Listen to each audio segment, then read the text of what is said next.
Kita semua pasti pernah ngerasain ini kan? Awalnya semangat banget mau mulai rutinitas baru. Mau itu olahraga, makan sehat, atau belajar skill baru, tapi baru beberapa minggu, semangatnya udah hilang gitu aja. Nah, kali ini kita akan coba bedah mesin di balik semua kebiasaan kita. Dan kita akan temukan cetak biru yang praktis, biar perubahan yang kita mau itu bener-bener awet. Pernah nggak sih kepikiran, kenapa ya kok gampang banget buat ngecek HP terus-terusan, tapi susah banget buat konsisten ke gym? Ternyata jawabannya itu bukan karena kita kurang niat loh, tapi karena kita belum paham ada satu mesin tersembunyi yang sebenarnya ngejalanin semua tindakan kita. Oke, ayo kita bongkar mesinnya. Jadi gini, ternyata setiap kebiasaan yang kamu punya, mau itu baik atau buruk, dari sekedar nyalain lampu sampai nunda-nunda kerjaan, semuanya itu digerakkan oleh pola yang sama persis. Sebuah siklus 4 langkah yang diam-diam muter terus di kepala kita. Ini dia siklusnya, petunjuk, keinginan, respons, dan ganjaran. Coba bayangin ya, kamu lihat sepiring kue di atas meja. Nah, itu petunjuk. Terus otak kamu langsung ngebayangin rasanya yang manis dan enak. Itu namanya keinginan. Kamu pun jalan dan ngambil sepotong, nah itu responsnya. Dan akhirnya pas dimakan, rasanya enak banget. Inilah ganjaran yang seolah-olah ngasih tahu ke otak, wih ini enak, besok-besok ulangi lagi ya. Dan jangan salah, siklus inilah yang bekerja di balik setiap kebiasaan kita. Nah, disinilah letak kekuatannya. Kita bisa merekayasa balik siklus ini. Kalau kita paham cara kerjanya, kita bisa ubah siklus ini jadi semacam cetak biru praktis buat ngebangun kebiasaan baik apapun. Caranya? Dengan 4 aturan sederhana. 1 aturan untuk setiap langkah dalam siklus tadi. Oke, aturan pertama ini nargetin si petunjuk. Intinya sih, kita nggak mungkin ngelakuin sesuatu yang nggak kita lihat kan? Ada cerita menarik nih dari seorang pembaca yang pengen lebih sering main gitar. Awalnya, gitarnya disimpan di dalam lemari. Hasilnya? Ya jelas, dia sering lupa. Solusinya? Dia beli stand gitar dan naruh gitarnya di tengah-tengah ruang tamu. Sekarang, dia ngelihat gitar itu puluhan kali sehari. Dan ya, jadi lebih sering dimainin. Simple banget, tapi efeknya luar biasa. Lanjut, kita beresin bagian keinginan dengan aturan kedua, jadikan menarik. Kita sebagai manusia itu kan terdorong sama antisipasi hadiah ya. Ada seorang wanita yang pengen berhenti makan siang di luar dan mulai bawa bekal sehat. Tapi bayangan makan salad tiap hari tuh kayaknya bosenin. Jadi dia namain bekalnya pesta dalam mangkok. Dan di awal-awal dia nambahin bahan-bahan seru kayak keripik atau potongan coklat. Nah setelah kebiasaan bawa bekalnya terbentuk, baru deh dia pelan-pelan bikin bekalnya jadi lebih sehat. Aturan ketiga yang nargetin si respons ini nih yang mungkin paling ampuh. Jadikan mudah. Otak kita itu secara alami selalu nyari cara termudah buat ngelakuin sesuatu. Jadi, kenyamanan itu salah satu pendorong terbesar perilaku manusia.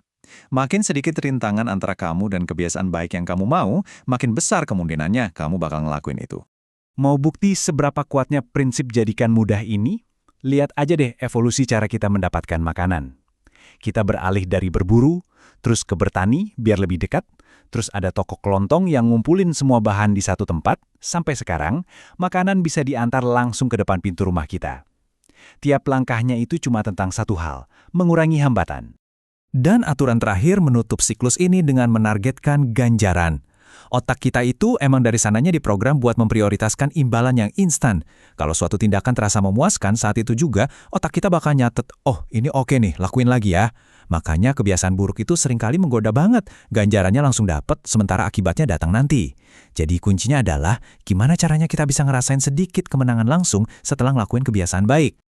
Oke, sekarang kita tahu cara membangun kebiasaan, tapi gimana cara ngilanginnya? Nah, kabar baiknya adalah kita nggak perlu belajar sistem baru. Kita tinggal balikin aja ke 4 aturan yang sama. Ini nunjukin betapa kuatnya kerangka kerja ini. Bisa bekerja 2 arah. Prinsipnya sederhana banget. Buat ngilangin kebiasaan buruk, kita lakuin kebalikannya. Jadikan tak terlihat, tak menarik, sulit, dan tak memuaskan. Mau ngurangin makan junk food? Ya jangan simpan di rumah, jadikan tak terlihat. Mau ngurangin scroll media sosial? Tambahin rintangan. Jadikan sulit dengan naruh ponsel di ruangan lain. Kutipan ini benar-benar nunjukin kekuatan dari aturan jadikan sulit. Jaraknya mungkin cuma 30 detik buat ngambil, tapi hambatan sekecil itu aja udah cukup buat menghentikan kebiasaan impulsif ngecek ponsel. Ini bukti kalau kita nggak selalu butuh kemauan super kuat. Kadang kita cuma butuh lingkungan yang lebih baik. Nah, setelah kita paham semua aturannya, gimana sih cara praktis buat mulai nerapinya? Ada satu strategi sederhana yang luar biasa ampuh buat nempelin kebiasaan baru ke dalam rutinitas harianmu. Namanya adalah menumpuk kebiasaan atau habit stacking. Idenya adalah kita pakai kebiasaan yang udah ada sebagai petunjuk buat kebiasaan baru kita. Otak kita kan udah punya jalur tol yang kuat buat kebiasaan lama, jadi kita tinggal nebeng aja di jalur itu.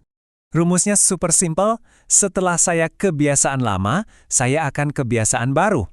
Contohnya gini, setelah saya membuat kopi pagi, saya akan meditasi selama 60 detik. Jadi kebiasaan bikin kopi, itu otomatis jadi pemicu buat meditasi. Brilian banget kan? Semua ini kedengarannya bagus ya, tapi kita harus mulai dari mana? Langkah pertama menuju perubahan itu ternyata bukanlah tindakan, tapi kesadaran. Ya, kita nggak bisa memperbaiki kebiasaan yang bahkan nggak kita sadari. Caranya adalah dengan membuat yang namanya kartu skor kebiasaan. Ini latihan simple banget di mana kamu cuma nulis daftar rutinitas harian kamu. Beberapa penelitian nunjukin kalau hanya dengan tindakan menyadari sebuah perilaku, kita tuh udah mulai mengubahnya loh. Nanti kelihatannya bakal kayak gini. Tulis aja kebiasaan kamu, terus kasih tanda. Plus untuk kebiasaan positif, minus buat yang negatif, dan sama dengan buat yang netral. Ingat ya, tujuannya ini bukan untuk menghakimi diri sendiri. Sama sekali bukan. Tapi untuk mengamati secara objektif. Kemana sih waktu dan energi kamu pergi? Anggap aja kamu lagi jadi peneliti yang lagi penasaran sama diri sendiri. Dan pertanyaan terakhir yang paling penting, ini buat kamu.